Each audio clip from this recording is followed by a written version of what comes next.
Bismillah wassalatu wassalam ala Rasulullah wa ala alihi wa ashabihi wa man walah. Praise Allah subhanahu wa ta'ala. We thank Him for His mercy and blessings upon us.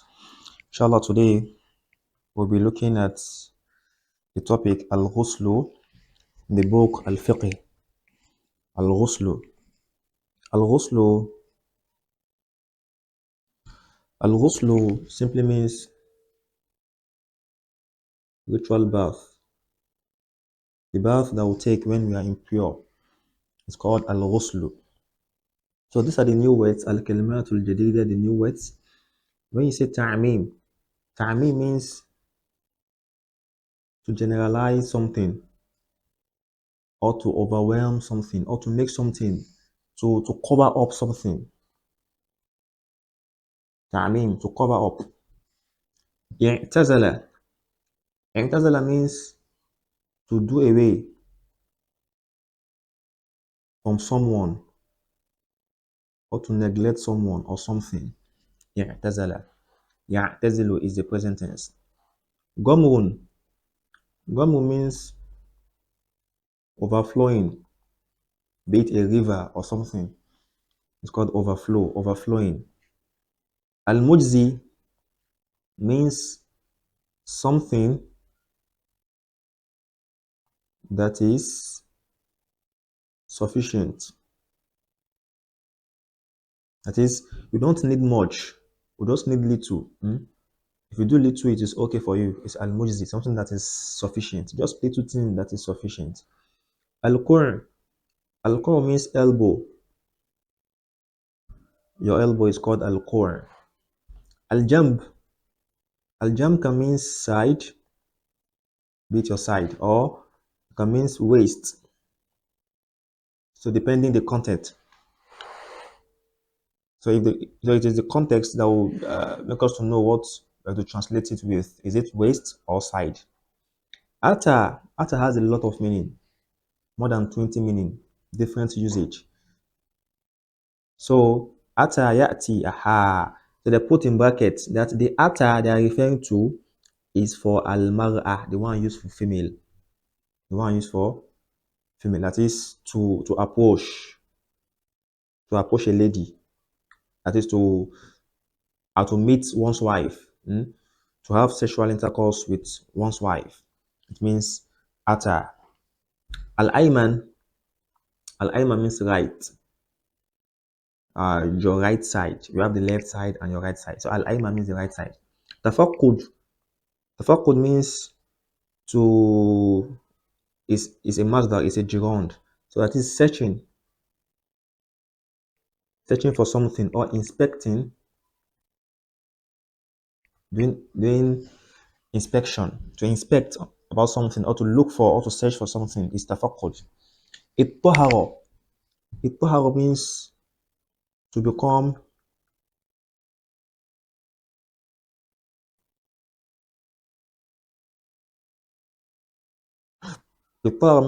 clean.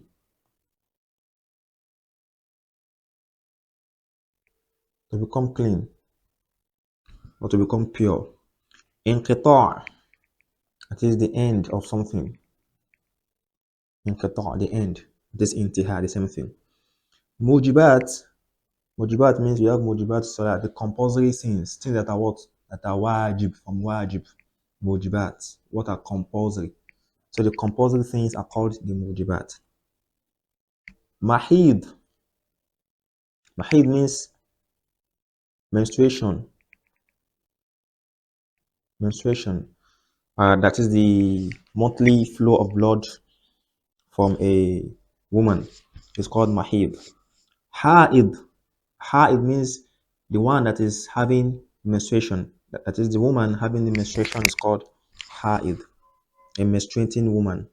Junub means impure. So these are the new words that we have in this topic, al-ghusl. Now let's look at the passage. It says, Ma'na al-ghusl. What is the meaning of ghusl? I will say ghusl means what? Ritual bath. It says ta'mimul jasadi بالماء الطهور. تعميم الجسد بالماء الطهور. For you to what? Ta'mim. So ta'mim means to generalize, right? Ha. For you to cover up the body. For you to cover up the body bilma itahu with clean water. That is to pour water over all your body is ta'mim. To pour clean water over all your body. That is ghusl. That is the definition for ghusl. Ta'mimul jasadi bilma itahu. For you to pour water over all your body. Not anyhow water, but it must be what? It must be clean water. And the water must cover all parts of your body. Yes, that is the meaning of ghusl. So these two conditions must be there. One, it must be clean water, and two, the water must cover all parts of your body. وَقَدْ أَمَرَنَا اللَّهُ بِالْغُسْلِ. Allah has commanded us to have ghusl. Allah has commanded us to have ghusl, ritual bath. مِنَ الْجَنَابَةِ. After impurity. After we are impure. And we'll talk the ways in which one can become impure. I think they will bring it from this topic. If they do not bring it, then we will just summarize them all. So what are the things that if we do them, we become impure, in which we will need to perform ghusl? So Allah has commanded us to have ghusl after impurity. What is the evidence for this? Allah said in the Quran, وَإِن كُنتُمْ جُنُبًا فَطَهَّرُوا. Allah said that if you are junub, what is junub? This one you can see here. This is it. So come this place. It says al-junub man nazala minhu al-mani bijma'. Junub means the one that sperm comes out from him after jima', after intercourse with his wife. Aw ihtilam, or after having wet dream. Aw nahwihima, or something that is like that. Be it after intercourse or after having wet dream or after masturbation. So you have mani. So sperm is called mani. It will come out of you. So this is called junub. So in this case, if you are junub, if you are impure, Allah said, if you are impure, فَطَهَّرُوا. Allah said, فَطَهَّرُوا. You should clean up yourself. You should purify yourself. How are we going to purify ourselves? We'll come to that. At least you should perform ghusl. كما أمر الله الحائض أن تغتسل بعد انتهاء حيضه. Just the way Allah has commanded al-haid. Who's an haid? A woman that is having menstruation. Just the way Allah has commanded a woman having a menstruation to what? Anta for she to take a bath. So it's a must for a woman having menstruation for her to take a bath. Ba'da intihai haidiha, after she is done with her menstruation. So after a lady has finished her menstruation, it's a must for her to what? To take a bath. فقال تعالى, Allah said in the Quran, وَيَسْأَلُونَكَ عَنِ الْمَحِيضِ قُلْ هُوَ أَذًى فَاعْتَزِلُوا النِّسَاءَ فِي الْمَحِيضِ وَلَا تَقْرَبُوهُنَّ حَتَّى يَطْهُرْنَ فَإِذَا تَطَهَّرْنَ فَأْتُوهُنَّ مِنْ حَيْثُ أَمَرَكُمُ اللَّهُ إِنَّ اللَّهَ يُحِبُّ التَّوَّابِينَ وَيُحِبُّ الْمُتَطَهِّرِينَ. Now, Allah said in this verse in Surah Al-Baqarah that وَيَسْأَلُونَكَ عَنِ الْمَحِيضِ. And they ask you, and if they should ask you concerning mahid, menstruation, Allah is talking to the Prophet ﷺ, that if they should ask you concerning menstruation, Allah says, قُلْ هُوَ أَذَى. Say that menstruation is an other. What is an other? An other is a harmful thing. It is a harmful thing. Why is it harmful? Why is menstruation an harmful thing? It's an harmful thing for a husband to have sexual intercourse with his wife while she's having her menses. That is why it is other. It is a harmful thing. Allah said, فَاعْتَزِلُوا النِّسَاءَ فِي الْمَحِيضِ. Before we proceed, look at this place. We have two here. They want to explain to us what is mahid. They say two. الحيض الدم النازل من المرأة في كل شهر إذا لم تكن حامل. Haid menstruation is a blood that comes out from woman every month. It's a monthly flow of blood from a woman if or when she's not pregnant. We have what haid. And this one is three. فَاعْتَزِلُوا. So Allah said, فَاعْتَزِلُوا النِّسَاء. You should do away from women. You should do away from women. Fil mahid, during menstruation. This statement did not mean that we should not touch them or should not look at them or we should distance ourselves away from them. No. What Allah meant by this verse that we should do away from women during menstruation is that لا تجامعوا زوجاتكم في أثناء الحيض. Don't have sexual intercourse with your wife during the period of their menstruation. That's the meaning of the verse. Then, this is a picture of a boy having or a man having his ritual bath. Then Allah proceeds with the verse. Allah said, وَلَا تَقْرَبُوهُنَّ حَتَّى يَطْهُرْنَ. And do not go unto them. That is, do not approach them. حَتَّى يَطْهُرْنَ, until they are purified from their menses and have taken their bath. Do not approach them until they are purified from their menses and they have taken their bath. That is, do not have sexual intercourse with them until they are purified from their menses and they've taken their bath. فَإِذَا تَطَهَّرْنَ فَأْتُوهُنَّ مِنْ حَيْثُ أَمَرَكُمُ اللَّهُ. Allah said, and when they have purified themselves, that is the female, when they have purified themselves from their menses, then go in unto them. Then you can go in unto them in any manner, in a way that Allah has ordained for you. Then you can now approach them in a way that Allah has ordained. Allah has commanded you to approach them. That is, you can now have sexual intercourse with them in a way Allah has ordained you to have sexual intercourse with them. Allah said that is, it means that you should go into them in any manner as long as it is in their vagina. Allah said, Inna Allah yuhibbu tawwabina wa yuhibbul mutatahhirin. Truly, Allah loves those who turn unto Him in repentance, and He loves those who purify themselves. That is by taking their bath and cleaning and washing thoroughly their private parts, their bodies, for their salawats, for their prayers. So this verse can be found in, as you can see here, we have one, that is the, where we can see the verse. If you go down, so it means that we can see this verse in Surah Al-Baqarah, verse 222. Now, let's proceed. It says, Mujibatul Ghusl. What are the things that will make one to perform ghusl, ritual bath? The thing that is compulsory for you to perform ritual bath. If you fall in any of this category, then it is a must for you to perform ritual bath. It says, يكون الغسل واجبا في إحدى الحالات الآتية. Ghusl is compulsory in any one of the following states. One is al-janaba, impurity. That is, وتكون بخروج المني, and that can be if sperm should come out from you.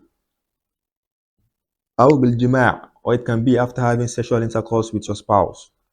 ولو لم يخرج المني, even if sperm did not come out. The moment you have sexual intercourse with your wife, even without discharging, then it is a must for you to perform ghusl. It's a must for you to perform ghusl.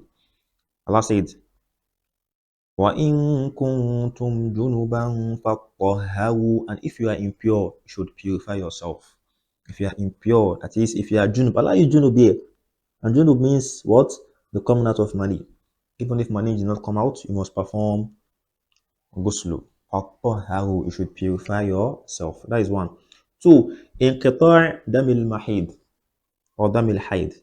At the end of the menstrual blood, after a woman's menstruation, the moment the menstrual blood should end, be it 7 or 8 days or 6 days, then it is a must for that lady to what? To perform ghusl. 3. انقطاع دم النفاس. At the end of postnatal bleeding, bleeding that comes out immediately after childbirth. Then the moment this bleeding should stop, then it's a must for such a woman to what? To perform her ghusl, her ritual bath. 4. Al-maut, death. When one dies.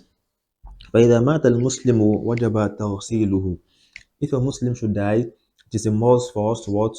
To perform ghusl on that person, to perform the bath on that person, on that dead uh, Muslim. The last one is Islamul Kafir. This for one to become a Muslim, for one to accept Islam. So in this one, scholars they have different of opinion, but let's go with what we have here. It said Islamul Kafir, if one should become a Muslim, فَمَنْ أَسْلَمَ بَعْدَ كُفْرٍ, if one should accept Islam after disbelief, وَجَبَ عَلَيْهِ الْغُسْلُ, it is must for him to perform ghusl. Some scholars are in different opinion to this. They say that it is not a must for him to perform ghusl, rather I should just say the shahada, la ashhadu an la ilaha illallah wa ashhadu anna muhammadan abduhu wa rasuluh. That is sufficient for him. But some are of the opinion that he should take his bath, okay, like we have it here in this book. So let's accept that without going into the differences of opinion among the school of thought.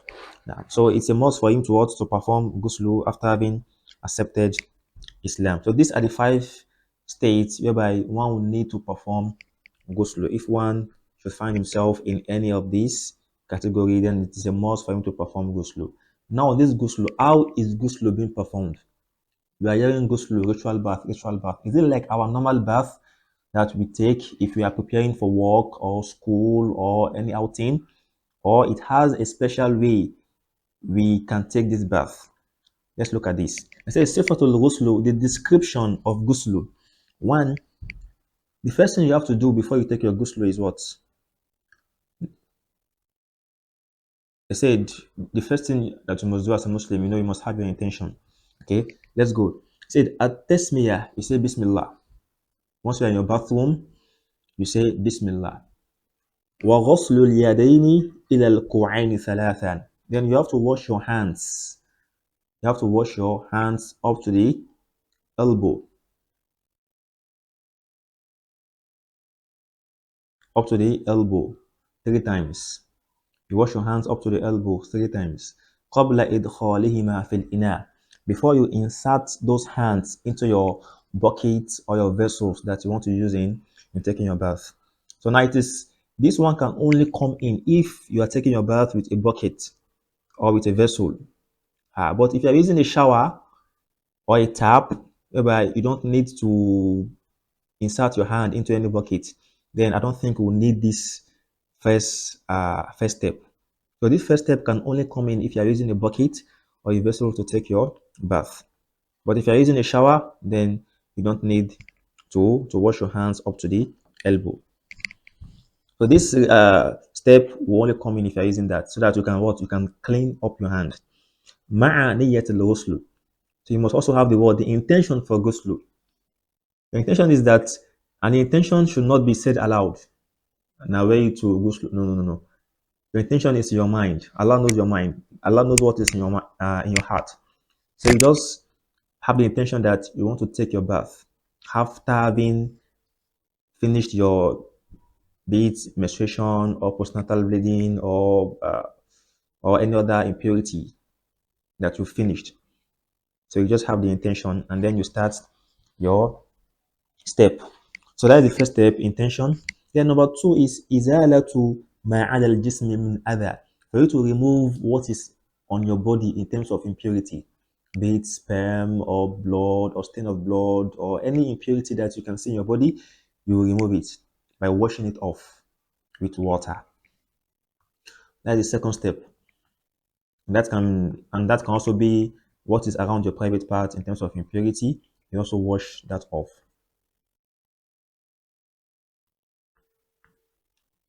Okay. Then the third one is ثم يتوضأ وضوءه للصلاة. Then you what? Then you perform your ablution.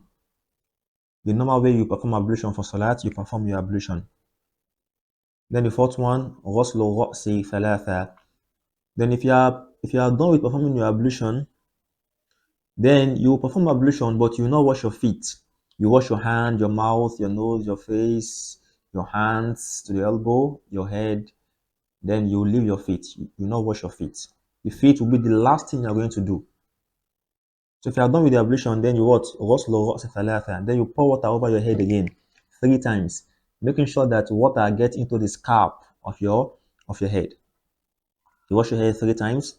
Then the fifth one, غسل الجنب الأيمن ثلاثة ثم غسل الجنب الأيسر كذلك. Then you wash your right hand side 3 times. Yet, so you wash your right hand side at the right hand, at your armpits, at your side, to your lap, down to your leg. Right hand side first. And the same thing is being done to the left hand side. So you do that also. You're done with that, then تعميم جميع البدن بالماء. Then you pour water over all part of your body. وتفقد الأماكن التي لا يصل إليها الماء غالبا بغمرها بالماء. Then you look for the places that water did not reach, or water, you are certain that water will not reach this place. You look for those places, and then you pour water over those places. Likewise, if you are using soap or if you are using sponge, this is when soap and sponge can now come in. So you pour water over your body and use your soap and your sponge to wash your body, starting from the right hand side, then to your left hand side. Then number 7, غسل القدمين في مكان غير مكان الذي اغتسل فيه. Then, if you are done with this, then you now wash your feet. The ablution that you did the first time, that you did not wash your feet, you now bring washing of the feet in. So you now wash your feet, but not in the place that you take your bath. So one can just move aside a little bit and then wash his feet. So by doing this, هذا هو الغسل الكامل. This is a complete ghusl. This is a complete ghusl that the Messenger of Allah performed. And they said further that وَأَمَّا الْمُجْزِي بَعْدَ التَّسْمِيَةِ وَالنِّيَّةِ. But what is sufficient, that if you do what is sufficient, which is what? For you to just say your Bismillah after having the intention that my intention is I want to perform ghusl after my menstrual blood has stopped. That is your intention, right? Then you say Bismillah.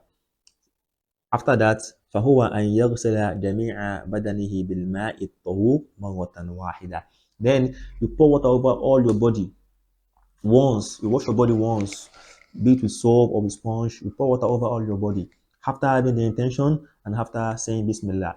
This one is also okay. At least without following all these steps we've mentioned before.